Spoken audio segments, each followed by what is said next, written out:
visit, make a whole world smile by your kindness and talent, and sharing your commitment to help the whole world smile. By your passion and intention, lend us a hand. By your passion and intention, lend us a hand. Come to join with us, ICD, give us your hands.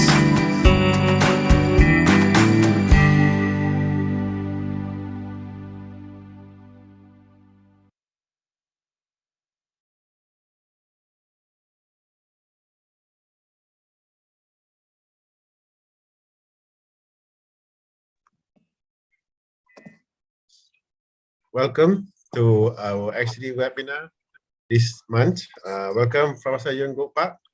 Thank you. Very good to see you again, Professor Ibrahim. Yeah, nice to see you again. Yeah, welcome to our bi-monthly webinar.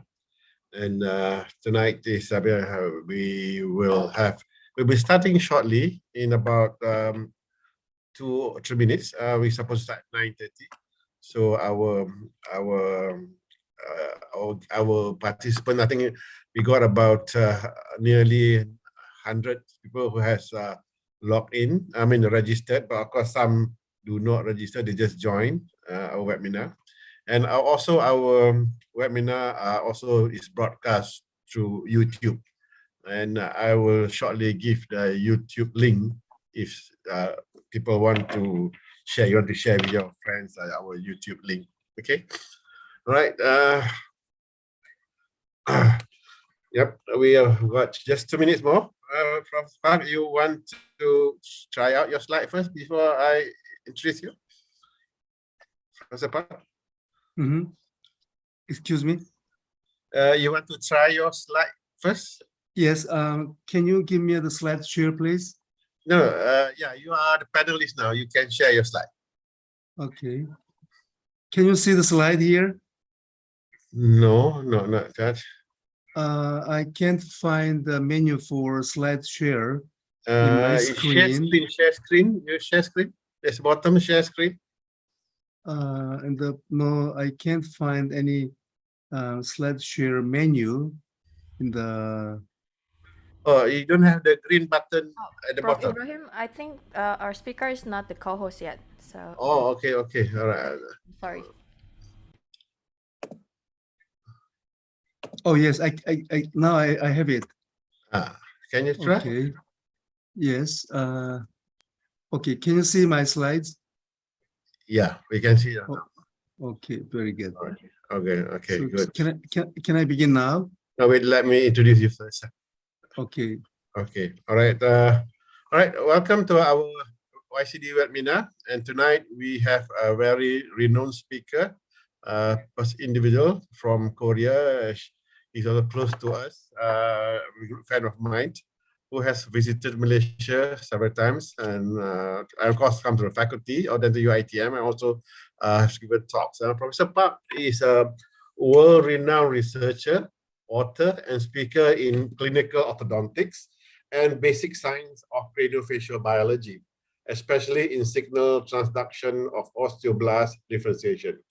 He is the professor of orthodontics at the Kyung-hee University School of Dentistry, Seoul, where he is the immediate past president and academic provost of the university.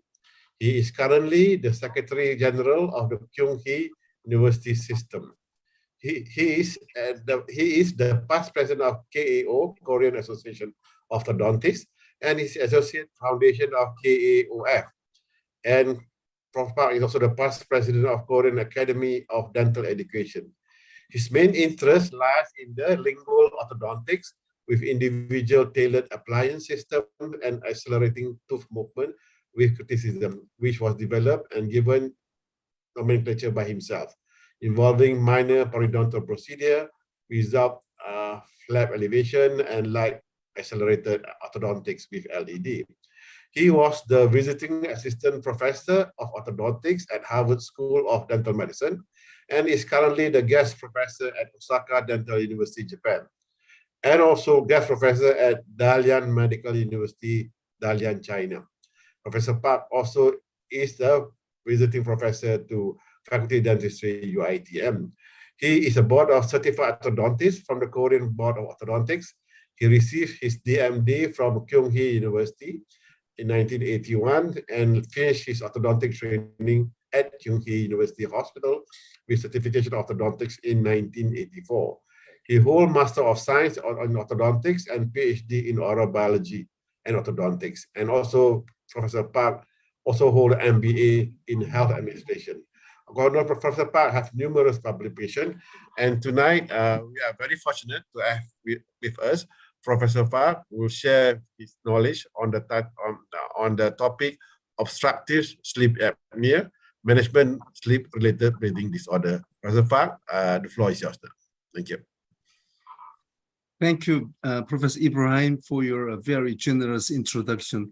I'm very happy to see my old friend, Professor Dean Ibrahim again.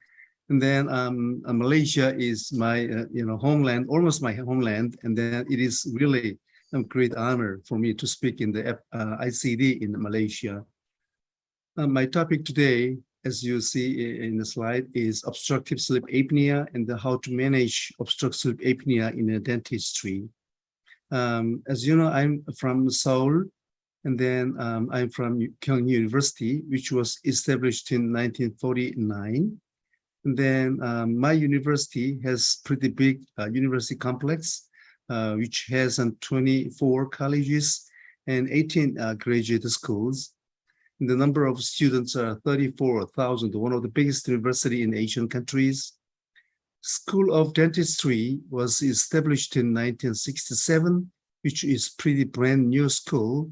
And spirit of education in dental school is called HELPERS, which stands for humanism, aesthetics, leadership, progressive spirit, excellence, responsibility, and service. You know, about 18 million Americans have sleep apnea, but only 20% have been accurately diagnosed and treated. Well, now new research says older women with the disorder should watch out for a specific kind of heart trouble. This is news from CBS in Philadelphia a long time ago. And then this tells about the situation of the sleep apnea in the United States. So I wish to talk about what is OSA, and then the treatment of OSA with case episodes. Before beginning of my presentation today, I have to talk about the Privacy Act, which is mandatory for Korean. The personal information should not be circulated by any means, and personal information herein is only for seeking the better treatment. Obstructive sleep apnea means the blockage of airway that can disrupt the breathing during the sleep.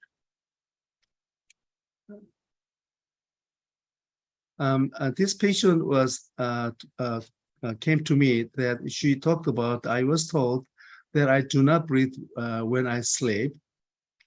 And as you can see, she manifested constricted airway in the lateral cephalometrics. But this patient was sleep apnea, who was transferred from ENT department. And as you can see in the cephalometrics, his airway looks okay. There's no constricted airway. So the sleep apnea is coming from various etiologic factors. So one of the international classification of sleep disorder is sleep-related breathing disorders, which is called SRBD. Sleep-related breathing disorders involves snoring and obstructive sleep apnea. And year 2018, FDA adopted the policy statement on the dentistry and the sleep-related breathing disorders, which tells about to highlight important role of the dentist in the prevention and early screening and the treatment of young or adult patients with SRBD by establishing effective interprofessional collaboration with medical sleep doctors. So the obstructive sleep apnea is the repetitive, complete or partial collapse of the upper airway during the sleep, causing cessation or significant reduction of airflow. So 24 studies on European, North American involves 9 to 38% in general adult population are suffering from this type of trouble, and 78 to 90% in elderly population aged 60 to 80 years. And also Afro-Americans and Asians at given BMI has higher risk of obstructive sleep apnea. So the people in the Asia has higher risk of sleep apnea than Caucasian.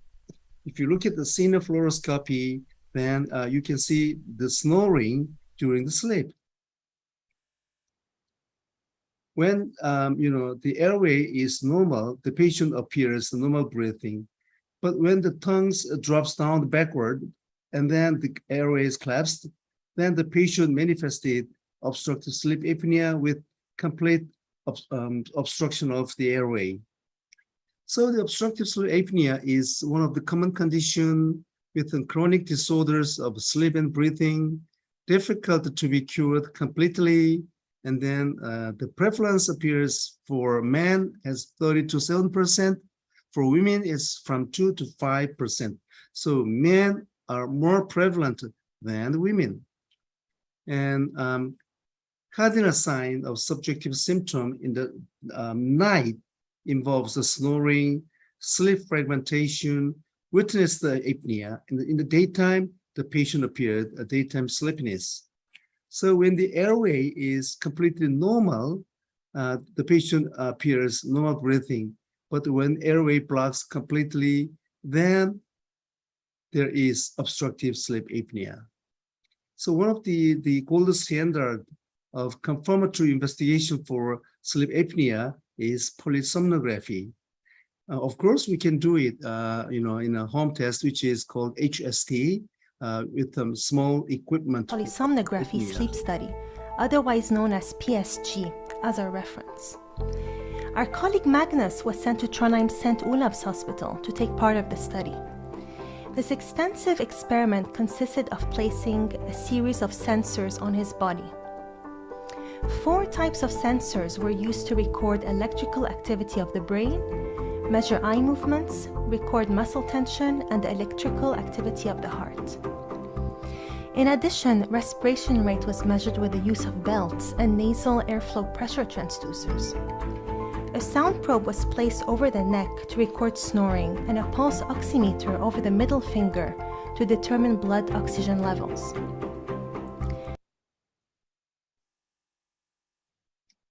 And I just want to begin with apnea and hypopnea index, which apnea is cessation of airflow for more than 10 seconds. When the patient do not breathe more than 10 seconds, it is considered to be apnea.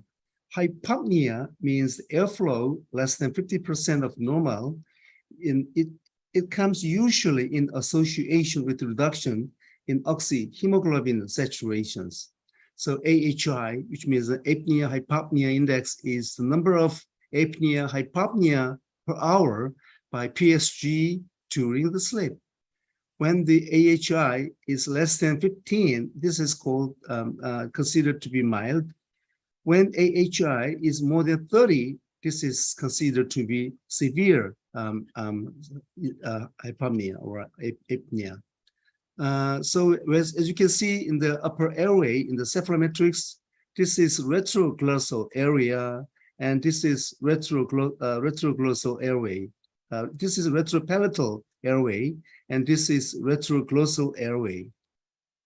So the 4 stages of the sleep-related breathing disorders involved mouth breathing, snoring, obstructive sleep apnea, or sleep paroxysm. When the patient has mouth breathing, then it's going to affect in the craniofacial deformity.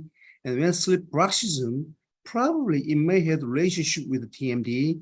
What is the consequence of snoring and obstructive sleep apnea? So this type of sleep apnea is multifactorial origin, multi-level incorporation, comorbidity. And this type of condition should need interdisciplinary resolution with the orthodontics, ENT, OMF, cardiologist, and the neurologist. So normally, most patient is coming from ENT with unsuccessful ENT surgery or Cpap intolerance. So we need to approach by stepwise treatment decision, which means when we have the sleep apnea patient in the dentistry, we have to decide to treat or not. And then if we decide to treat, then how to treat? So when we have the first question, whether to treat or not, how to identify the successful candidate for treatment. So there should be some criteria to identify the successful candidate for treatment. So the etiology of OSA is coming from bony framework.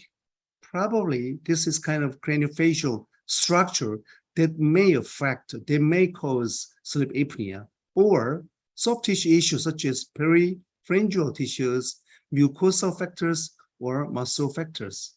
Look at these two patients. The left-hand side, you can see hyperdivergent face with retrograde mandible, and right side patient appears retruded tongue base, lower hyoid position, longer soft palate, and submental fat mass. And you can see on the left-hand side, AHI is 77, which is severe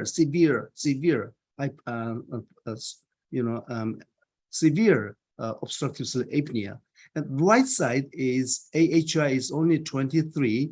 Of course, this is severe, obstructive sleep apnea.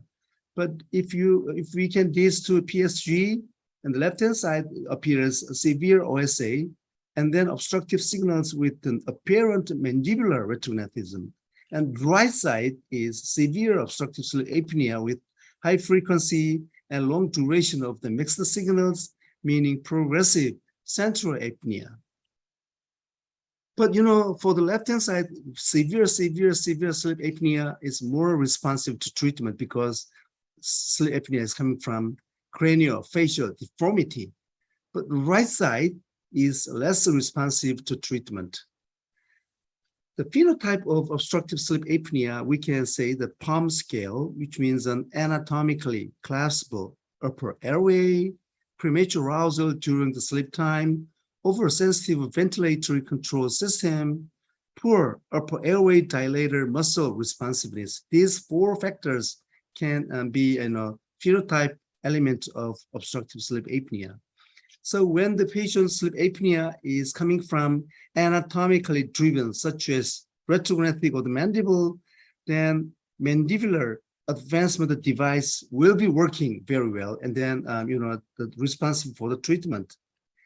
Craniofacial risk factors involve this increase the lower anterior face height, inferior position of hyoid, or decrease the pharyngeal airway space. And significant difference, but high heterogeneity is decreased cranial base length and angle, retruded and small mandible, and the long and thick soft palate. So we had a study of skeletal pattern of OSA. So we pick up the 106 obstructive sleep apnea patients who was referred from ENT, and 61% manifested history of failure of ENT surgery. And then most people appeared class 2, but in terms of vertical dimension, which means on high angle, low angle, neutral angle, there's no statistically different. So no vertical dominance. So, and then no dominance between, no difference between class 2 high angle and the other groups.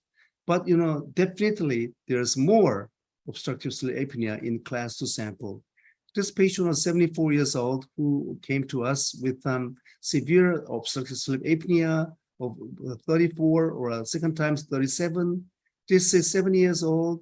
And then this patient came to me with a mild OSA with a 78 or 1140, 11.4, 11.4. So can you identify the difference between these two patients? So which means these are very difficult to identify which patient is more in a severe state by means of looking in external configurations. When the patient is not obesity, not fat, and then when the patient has short cranial base, retrograde maxilla, retrograde mandible, inferior position of hyoid, this is more anatomically driven obstructive sleep apnea. We know the BMI. Normally, BMI standard is 25. If the patient appears more than 25, then it is considered to be obese. So when the patient is 25, let me make the standard as 25. There is positive correlation between severity of obstructive sleep apnea and degree of obesity. And sleep apnea patients have a greater amount of visceral fat compared with the obese control matched for BMI. So the central or abdominal obesity are more closely associated with OSA than general obesity. So what do we do if we decide to treat? So we need to identify the type of intervention modality and should know the clinical pathway. For example, if we decide non-surgical, which means conservative treatment, it involves weight control or a Cpap, continuous pressure, continuous positive airway pressure, or MAD, which means a mandibular advancement device, which is main topic of today. Or if we decide to do surgery, which means maxillar mandibular advancement surgery. But when the patient has adult and then aging, and then the patient is elderly, and the patient is obstructive apnea is mild to moderate, then the oral appliance is going to work. If the patient is young and severe sleep apnea, probably the patient needs maxillomandibular advancement surgery, which is more aggressive surgery. So the dentist can detect the nasal obstruction, low-hanging soft palate, enlarge uvula, enlarge the tonsil and adenoids, retrognathia or micrognathia, and American Dental Association released the policy statement for dentist's role in sleep-related breathing disorders. So the clinical pathway for this is that for screening of sleep apnea by history and clinical examination, which was followed by identification of deficient growth and development leading airway issue, and finally, intervention through medical and dental referral or treatment for optimal physiologic airway and breathing patterns. So oral appliance prescription by medical doctors. So the oral appliance should be decided by medical doctor, not dentist. Dentists can make oral appliance only when the medical doctor requests. So dentists should be the one to fabricate the oral appliance. And then when you begin to use the oral appliance, we have to obtain informed consent on proposed treatment plan, available options, potential side effects of oral appliance, and then afterwards, we have to monitor and adjust the appliance as needed at least twice a year. So what dental treatment can do is anatomically collapsible airways, such as retrograde mandible or class 2 malocclusions. Otherwise, the most effective way to manage the obstructive sleep apnea is Cpap, which is continuous positive airway pressure. This is most effective management tool for obstructive sleep apnea. Otherwise, if we decide to do surgery, then UPPP, which means uvulo-palato-pharyngoplasty or maxillomandibular advancement surgery. But what about the effectiveness of this surgery? AHI is used for primary measure of efficacy, but for the surgery is questionable in efficacy or safety of upper airway surgery. So sometimes there is adverse effect, side effects, which means the efficacy is a little bit questionable with surgery. Cpap is a form of positive airway pressure ventilator which applies mild air pressure on continuous basis to keep the airway continuously open in people who are not able to breathe spontaneously on their own. So the Cpap typically is used for people who have breathing problems, such as sleep apnea. So here are some helpful tips for anyone using a Cpap or caring for someone who does. The Cpap, or Continuous Positive Airway Pressure Device, is a widely used device that can often be problematic to operate, clean, and maintain. It's used for people who have breathing problems, typically at night, which is commonly known as obstructive sleep apnea. So this is most effective, but one problem is we need patient compliance, and then the patient should wear throughout the patient's life, which is called lifetime tolerance, which is not easy job. So this is why we are talking about oral appliance. Sleep apnea is with a custom-made, removable sleep appliance that a dentist trained in the treatment of sleep apnea. So this is called MAD, Mandibular Advancement Device. And then it positions mandible in a protrusive posture to hold the tongue and hyoid bone in forward position to increase the upper airway, and they may also cause activation of masticatory muscle and tongue muscles to aid in prevention of airway collapse. So without MAD, there is airway constriction, and when we applied MAD, Mandibular Advanced Device, we can see the airway patency is guaranteed. So this is comparison of MAD in a cephalometrics. You can see it in the cephalometrics, the size of the airway between before and after MAD. And then so the skeletal effect is the forward mandibular position. So, and then it opens the velar-oropharyngeal openings. So MAD is induces advancement of mandible and then opening of retroglossal airways. And then when we applied MAD in the mouth, then it's gonna evoke the stretching of lateral pharyngeal wall.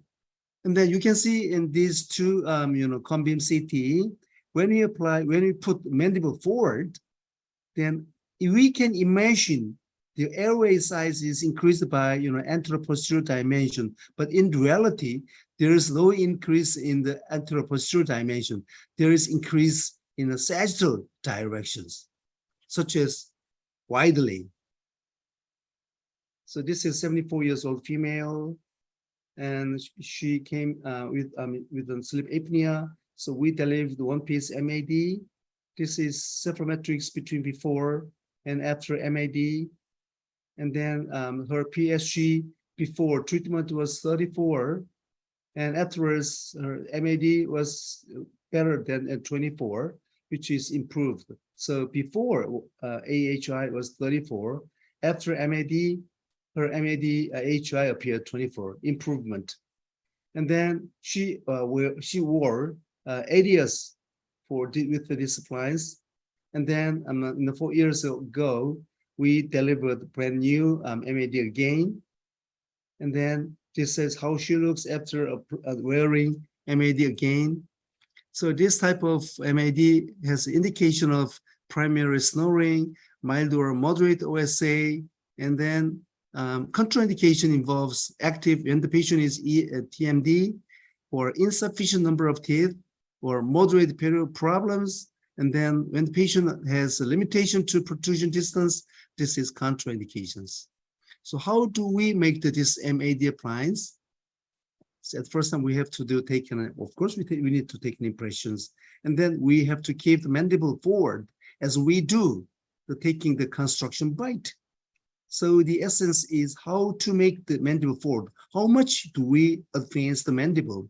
So the best way is we try to place mandible maximum forward position. And then active and actual construction bite is 50% of patients' whole mandibular forward positions. So this is called the registration of construction bite. And then in the real clinical situations, we use this type of bite gauge, so-called for the titration to, to settle the distance of the amount of mandible forward. So when we, put the mandible forward without gauge, it is a little bit difficult to control the distance of forward position of the mandible. But with agreed that we can measure the amount of forward position of the mandible. So after we, set the forward position of the mandible, then using the silicone, we take the construction bite, and then making the MAD, mandibular advancement device. Of course, there is one-piece MAD or two-piece MAD. One-piece MAD is full tooth bone, but because of it's one piece and then non-adjustable. And then sometimes we can use the edentulous patient. Two-piece MAD, it looks like some herpes appliance. So the two-piece is a little bit, variable, such as tooth bone or tissue bone. And just a little bit, we can have the adjustment range. So this is how it looks. It really like, herpes appliance. There is adjustment rod. There's 2 hinge joints per side. And then two-piece MAD is full tooth coverage. And then sometimes it looks to be, twin blocks. So this is, one, the left-hand side is one piece, right side is two piece. Which is better? This is 50 years old male patient and how he looks before treatment. And then this is cone beam CT before AHI. And then when you deliver one-piece MAD, this is how he looks wearing the MAD in the mouth, taking a cephalometrics, and then airway is a little bigger. And then his AHI was improved from 29 to 17. This is a 50-year-old man. How he looks, he had a little bit deep overbite in the mouth. And then cone beam CT before MAD. And then, so we delivered the two-piece MAD. The shape is a little bit complicated. This is how he looks after MAD, a little bit bigger airway in the cephalometrics. His AHI was improved from 16 to 3. And then, so we found, we grew up the literature, which one is better with one-piece or two-piece MAD. So there was a randomized controlled trial between one-piece and two-piece. And then both types are effective for sleep apnea. And then another study of one-piece or two-piece, and it elucidates that both appear the statistically significant improvement in the respiratory parameters. Probably the one-piece was significant, more effective than two-piece, but there was no difference in subjective effects.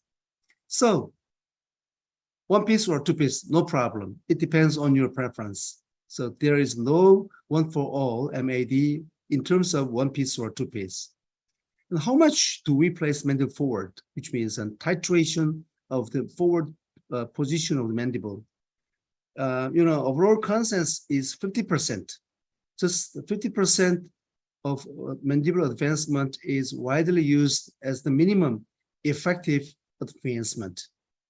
So in the vertical opening appears 80% of reduction of airway. So when we place the mandible forward, it is not good to open too much, because if we open the mouth, in the vertical opening, then it, in a reverse way, it closes airway, which is not good. So in the absence of optimal titration strategy, we need clinical trial and error is to find, a best amount of appropriate amount of mandibular forward positions. So titration process is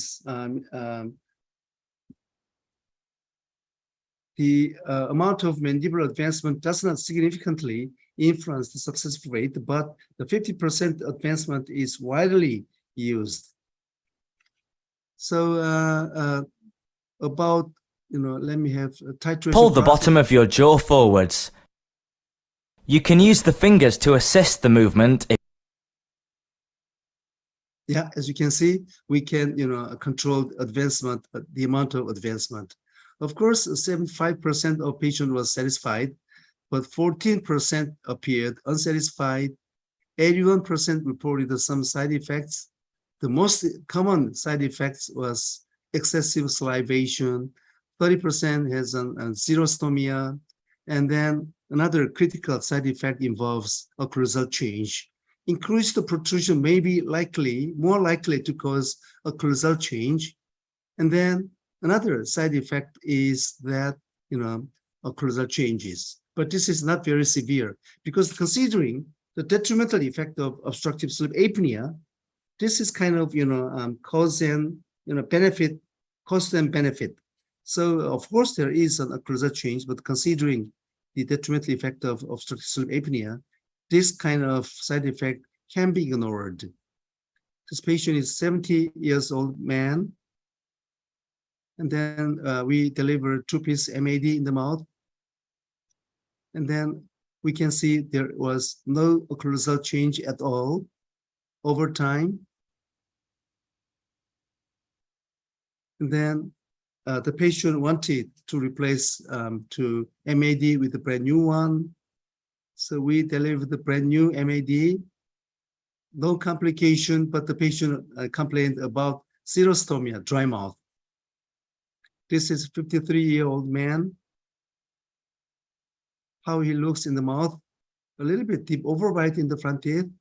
We delivered 2-piece MAD. And then we can find a bigger airway in the cephalometrics. The patient's AHI was improved from 17 to 8.9. But the patient complained that I feel change of my bite on the left side when I wake up. So another side effect is TMD. Side effects are common but mild and well tolerated by the most patients, and craniofacial changes are negligible. It's not very big, but the use of oral appliance may also lead to TMD in small number of patients. She was 54 years old female who came to us with sleep apnea. She has a little bit deep overbite in the front teeth, and in the PSG, she appeared severe obstructive sleep apnea with an AHI 40. And then, as we can see, she has collapsed airway before treatment, and then very flat, and then almost there's no, airway. So we deliver the 2-piece MAD. This is how she looks. We can see in the cephalometrics, bigger airway, but the patient complained, it hurts my jaw joints with my mouth device. So I think we try to find why the patient has, TMD pain, and then problem orientation revealed vertical opening was too much for this appliance. He was 36-year-old man who came to us with the mouth like this way, and then in a cephalometry, in a CT, actually he has not severe airway collapse. So we placed 1-piece MAD. Then we can find, no big difference in terms of airway size, but the patient's AHI was improved from 31 to 16. And this is how he looks, his occlusion over time with MAD. You can see no big difference in occlusion. And the patient told us that it doesn't hurt me anything, I'm pretty comfortable. So we cannot identify any group of risk before treatment. So and then there is some ulterior management issue of MAD. which means which involves no CPAP. No matter how MAD is smart, it is not equal as we use the CPAP. And then, of course, the patient should wear. The patient compliance is mandatory, and sometimes uncommon events beyond the therapeutic effects. So in my school, we had a study, and then we can find 53 success rate. So when we had MAD, it doesn't mean we are always experiencing success. So mean reduction rate of AHI was 46%, and then it was best working in a moderate group with notable AHI reductions. So the key success rate for success element for MAD is case selections, periodic follow-up, patient's compliance, and then the design should be customized for patient and proper jaw positions. So there is some success predictors such as gender. Female is more favorable to treatment. The younger the patient, the better the treatment outcome. And then if the patient is not obese, then treatment effect is better. Smaller neck circumference, lower AHI, all these are some successful predictors. Look at this patient. The patient has a little bit an unfavorable factors such as supine independent, and then hyperdivergent pattern, lower hyoid. So all these factors told us that this patient may not be working with MAD. But the patient, if you look at the patients after MAD, the patient has better, the bigger airway. And then AHI was improved from 21 to 6.8. Another patient, male patient, 63, 26, 39 neck circumference, severe OSA. So all these factors told us that this patient is not working, not responding to MAD appliance. But if we look at the AHI, the patient was tremendously improved from 50 to 14. What about this patient? 64, BMI was 26, neck circumference was 37. So all these factors told us that this patient may not be working to MAD. As you can see, the patient MAD was not improved. Another patient, the patient age was 60, BMI was 25, neck circumference was 37. How do you anticipate this patient is with MAD? Do you anticipate this patient is working with MAD? Here we can see, the patient AHI was not improved at all. So the reflection of successful predictors, the treatment with MAD highlights the variability in OSA pathophysiology amongst patients. Elaborate OSA phenotyping will be crucial for successful treatment strategies. And then, but none of all these parameters can predict the outcome of MAD treatment. So it is pretty difficult to predict, to anticipate the treatment success. We published, clustering of obstructive sleep apnea in European Journal in a couple of years ago. You can find in a PubMed website in the whole text, and then we can find, class 2 patient is best responding to oral appliance. So favorable responders, probably severe craniofacial deformity, severe dysfunctional state, hypertrophic peripharyngeal soft tissue, or high BMI. All this phenotyping is one predictable factor for not responding very well in an oral appliance. So American Association of Sleep Apnea, Sleep Medicine released clinical practice guidelines for OSA treatment, which was released in 2015. So recommended oral appliance rather than no therapy for patients who request treatment of primary snoring without OSA. When oral appliance is prescribed for OSA patient, suggest that qualified dentists use custom titrable appliance And then it is recommended oral appliance for OSA patients who are intolerant of Cpap therapy or prefer alternative therapy. So it's suggested that qualified dentists provide oversight of oral appliance in obstructive sleep apnea patient to survey for dental-related side effects or occlusal changes and reduce their incidence, and suggest conducting follow-up sleep tests to improve or confirm treatment efficacy for patients fitted with oral appliance. And finally, suggest qualified dentists instruct patient treated with an oral appliance for OSA to return for a periodic office visit. You sleep, air travel. So this is 43-year-old man, and this is how he looks in the mouth before treatment. So we delivered one piece MAD in the mouth. And then we can see his airway is getting bigger, and his AHI was, remarkably improved from 51 to 9.9. And then the patient does not appear any occlusal change. She was 54-year-old female. And then this is how she looks in the mouth before treatment. She appeared pretty narrow airway in Cone-beam CT right over here. So we placed one piece MAD. And then this is how she looks after MAD. Her AHI was improved from 22 to 9. This is 76-year-old man. This is how he looks before treatment in the mouth. So we delivered one piece MAD, simple MAD. And then here we can see a little bit bigger airway right over here. And then his AHI was improved from 30 to 18. This is 41-year-old man. And this is how he looks in the mouth, severe curve of speed before treatment.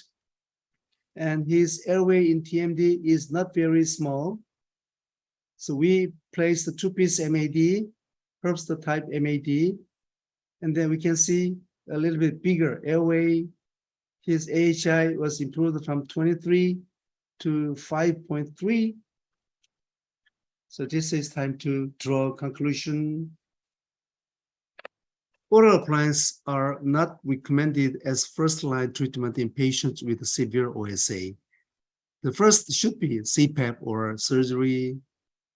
Oral appliance is good alternate therapy for patients with a mild to moderate obstructive sleep apnea who do not want upper airway surgery or continuous positive airway pressure, Cpap. And the customized titrable appliance is recommended, and periodic recall is crucial for surveying side effects and reducing the incidence. So this is the final slide of my presentation today.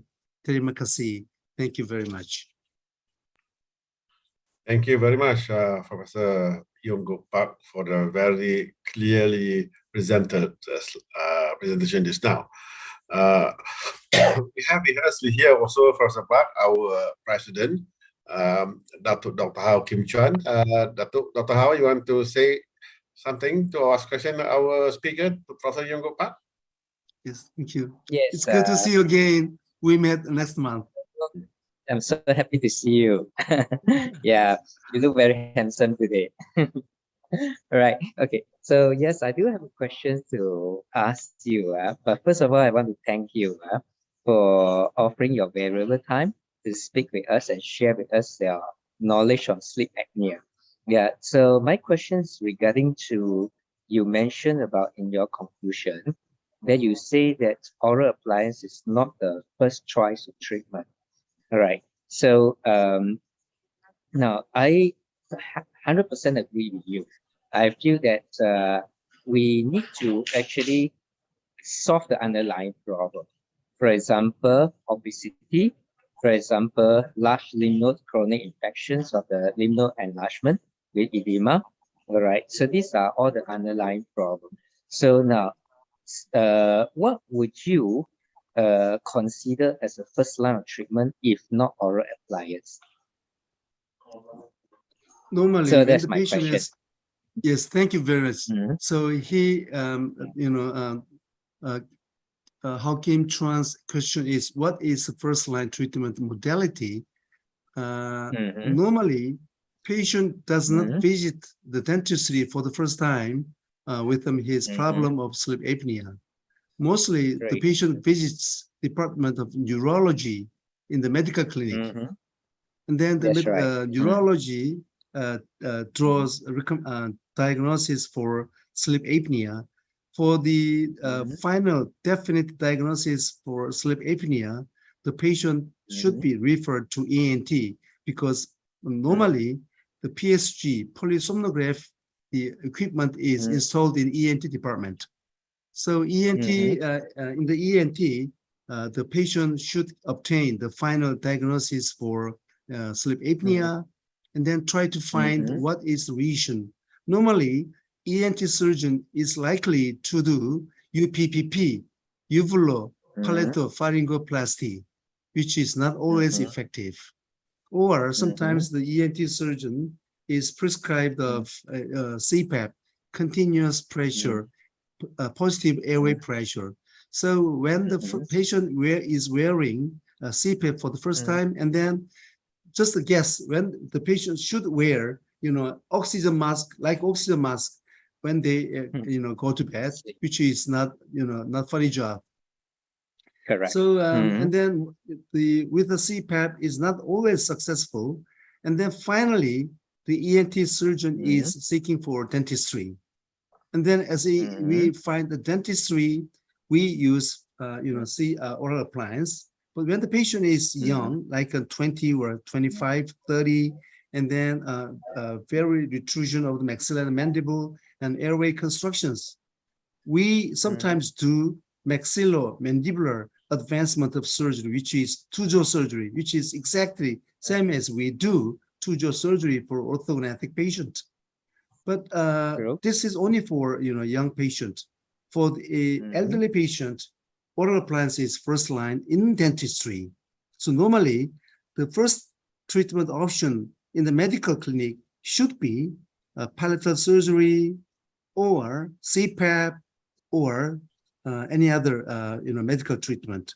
So oral appliance should be made only by the request of medical sleep doctors. That's the essence. We should not, draw decision to use oral appliance because of legal issues. So that's my question. Okay. I see. Okay. Normally for myself, when I treat orthodontic patients, right, especially in a younger patient, when they already show some mouth breathing pattern, and then usually they are very narrow and high palatal wall. So I will always start with extending the upper jaw. And then I will also, another thing that I always do is to tell the patient to practice breathing from the nose. Right. So if they do have some nasal obstruction, I would then usually refer to my ENT partner to help them to do a sonogram as well as enlarging the nasal obstruction. Okay, would you advocate number one, treatment early, number two, management of nasal breathing instead of mouth breathing, and number three is that collaboration with the ENT as a combined management? I think that's very good idea. When the patient is mouth breathing with the nasal obstructions, so we have to do the examination for rhinology. If the patient is nasal stenosis or nasal septal deviation, probably the patient should be intervened by rhinologists, such as turbinectomy, conchotomy, or nasal surgery to obtain nasal airway patency. And then afterwards, we have to do something with an orthodontics. Yes, you are right. Sure. Okay. All right. So of course, adult patient, there's another separate thing which you already mentioned.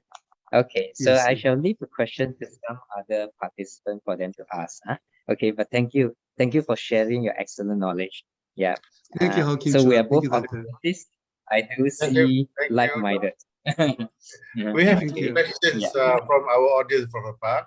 One question is, what is your opinion with the rise in dental treatment for pediatric OSA with expanders? Over treatment or value? I'm not sure what does it mean in the Q&A box. Yes. What do you mean? What is your opinion with the rise of it in dental treatment for pediatric OSA with expanders? Yeah. Sometimes we can find obstructive apnea in the pediatric patient with a very narrow palate or something, craniofacial deformity. And then the first thing we have to do is, expansion of the palate. Sometimes we do, maxillary skeletal expansion or any type of expander to make it bigger. And then we can find many cases that after we expand the maxilla by maxillary skeletal expansion or just conventional expander, we can find better airway patency for the patient. So for the infant, for the pediatric patient with obstructive sleep apnea, I think, and then if the patient is very constricted or a narrow palate, then the first choice should be expansion of the maxilla. That's very correct. Thank you. Thank you for that. There's another question from the chat box. It's from Sofani Kong. I'm not sure where from. What do you think about mouth tapping to encourage nose breathing during sleep? Can you explain a little bit more, please? Thank you. The questions look like this. What do you think about mouth tapping to encourage nose breathing? What is mouth tapping? I'm not sure. What does it mean by what has the speaker mean by mouth tapping? First time I also hear about this, the term mouth tapping. I'm sorry. As a matter of fact, I don't have any experience with the mouth tapping, which means like this is mouth tapping or something like that. I'm not sure. Okay, I don't see any more questions from the audience. I just want to ask one thing that you mentioned just now, Prof, that the device should be fabricated by a dentist. Any specific trained dentist or any dentist can do the manual advancement device? As a matter of fact, in the dental school curriculum, there is no coursework for mandibular advancement device for obstructive sleep apnea. So probably this type of course is done by continuing education system. So I mean, any dentist who can have educated, who can have course how to take the course in the continuing professional development or CE program, then she or he can use mouth oral appliance. So my reply is any dentist can do it as far as they have an experience or knowledge. Okay. I mean, as a dental educator, yes. They need to have some training. Yes, as a dental educator, we need to incorporate this type of sleep apnea in the dental education because this was adopted by policy statement of FDI, which is this is a mandatory, knowledge or competence for dentists for managing sleep disorders. Okay, noted. But noted about the suggestion to include in the curriculum for her training of mandibular advanced device. That's how you want to ask question again, or that? Yeah. Yes, I do have a question to ask, right? Because just now we are talking about children and also pediatric, right? So I'd like to ask Professor Yonggupa about adult patient in the management of it, right? So we do understand obesity, all right, especially when we're talking about the neck, the diameter circumference, of the neck, right? Yes. yeah, as a measurement of the tongue size and also the obesity, plus also the so-called the lymph nodes, right? So I'd like to ask Professor Yongguk about what do you think about management of obesity as well as a large adenoid problem, right? Would you advocate surgery in addition to oral appliance? When I resident, and then when we had the patient with enlarged TNA, tonsillar adenoid, we refer the patient to do a tonsillar adenoidectomy, and then we found no, effect in the airway or tonsillar adenoid origin malocclusion. So we had a discussion with the ENT surgeon why tonsillar adenoidectomy was not very effective at the moment. And then the ENT surgeon told us that at that moment, tonsillar adenoidectomy was not perfect. It is kind of, getting tonsillar tissues and then detach. So not completely removed. But at this moment, with the advancement of a surgery device, tonsillar adenoidectomy is complete. So I advocate when the patient has obstructive sleep apnea with obesity, probably I would recommend the weight control and also the examination of tonsillar adenoid. And if there is tonsillar adenoid hypertrophy, then I'd rather recommend surgery to get rid of tonsillar adenoidectomy when the patient is after 11 years old. What about your opinion? Okay. Do you advocate TNA surgery? Yes, I do less and less tonsillectomy as well as adenoidectomy, but that is because of a very high recovery rate. And also that we notice that once you remove the lymph node, actually the patient is more susceptible to upper airway respiratory infection. And for that, they also have very copious mucus secretion, which also resulting in the obstruction. So that, in other words, is that recurrence rate is very high. So I do totally agree with you on weight management and breathing management. All right. So I believe just now the question about the mouth tapping, right? It's a form of breathing that they tap the mouth such that they seal the mouth in terms of encouraging the nose breathing. But in order to do that, we have to ensure that the nasal pathway is unobstructed. If it's obstructed, right, there's no way that the patient could breathe through the nose. All right.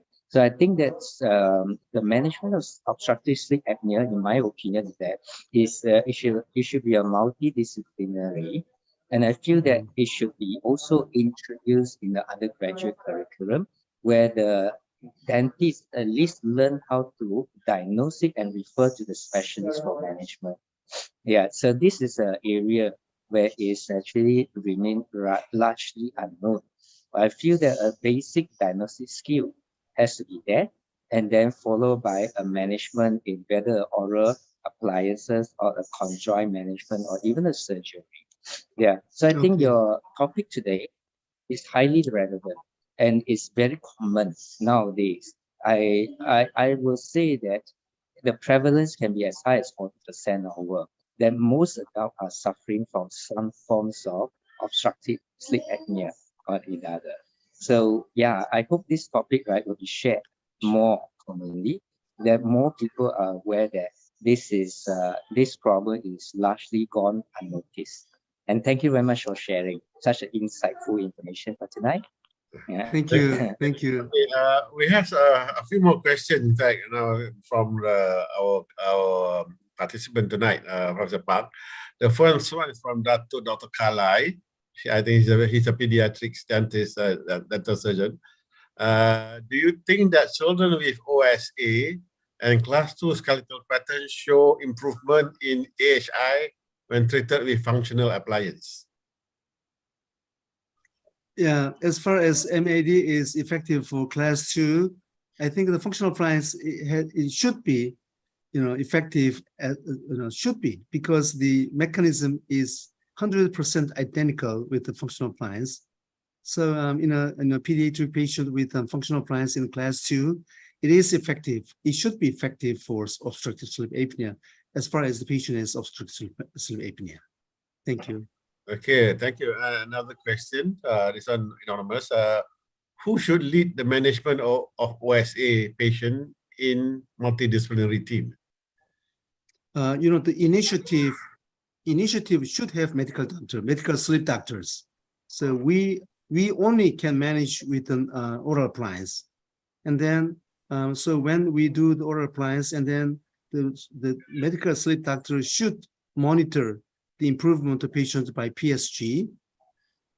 So as far as, so when we do the oral appliance, we only control and manage oral appliance, and then we have to cooperate and collaborate with the medical doctor, and then overall treatment initiative should have in the medical doctors, not dentists.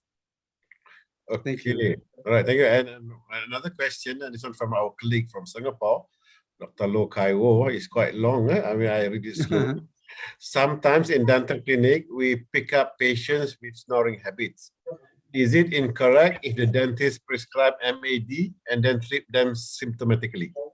With caution that if that does not work, the patient can then go and see ENT. No. We should not prescribe oral appliance.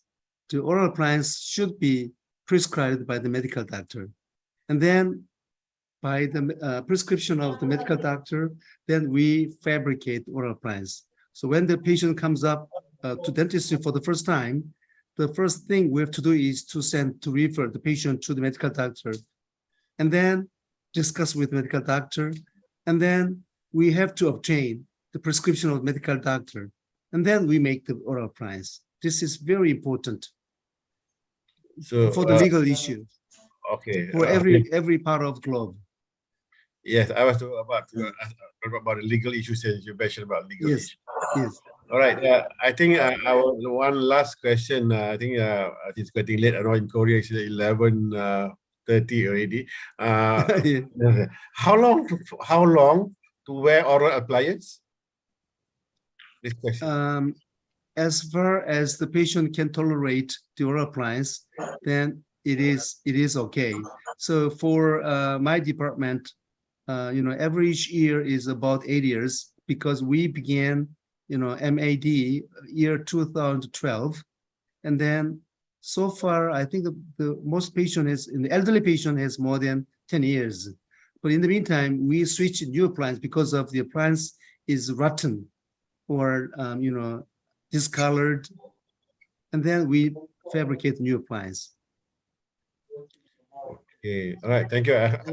I saw another question come in. Are you okay to answer another one? Yes, of course. Beside MAD or oral appliance, surgery is also another mode of OSA treatment, depending on severity of AHI. Yes. In your experience, what is surgical intervention? Is it definitive or else? When the patient is young, and then the position of the maxillary mandible is retruded, and then there was airway constrictions. So we, with discussion with an ENT surgeon, we plan to do MMA, which means maxillomandibular advancement. So the method is to take out first bicuspid, move 6 anterior teeth backward, and then move interior maxillary mandible forward. So finally, the incisor position has no change with the forward position of the maxilla and the mandible. This is what we do in the MMA surgery. So this is for young patient. And then the effect of MMA is not always successful. Sometimes I think the success rate in terms of AHI is about 70 to 80%. So 20% is not successful after MMA. Okay, thank you. I think this one last question should be a short one. How many times to check patients? To check up patients? At least twice a year. Oh. At least twice a year. But normally, I recall the patient every 3 months, just every 3 months, for dental check, for perio, caries, and then any discomfort, any occlusal changes, or any side effects. But you know, the AASM guideline is once a year, but I think it's not sufficient. At least twice a year is, should be mandatory. Thank you. Okay. All right. Thank you very much, Professor Phap, for the very informative session this tonight. And on behalf of Section 15, actually, we'd like to thank you for spending the night with us. Actually, Section 15 is not just Malaysia, Professor Phap. It's most country member are come from different part of Asian countries. We have from Indonesia, Singapore, Thailand, Vietnam, India. Also, we have from Eastern Europe, a member from Eastern who joined us tonight. So your lecture just now have been viewed by quite a number of participants all over across the world. Thank you, Professor Phap, and I wish you all the best. And thank you for sharing your knowledge with our participants tonight. Okay, thank you, Professor Ibrahim. Yeah, and we now move on to our, as usual, our next speaker. Our next speaker is Professor Haiping Liu from China. He will be talking on differential diagnosis and treatment of high-angle patients.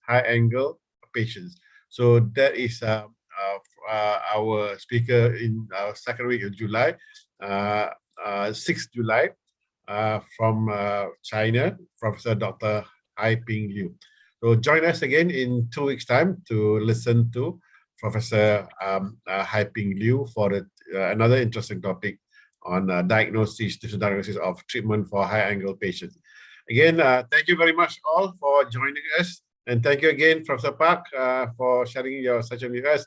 And we hope to see you all again in 2 weeks' time. With our next speaker. Thank you very much. And of course, on behalf of our committee, Dr. Amelia and Dr. Marina, thank you again to all for joining us for the webinar tonight. Thank you and good night. Bye-bye. Thank you. Thank you. Thank you. Okay.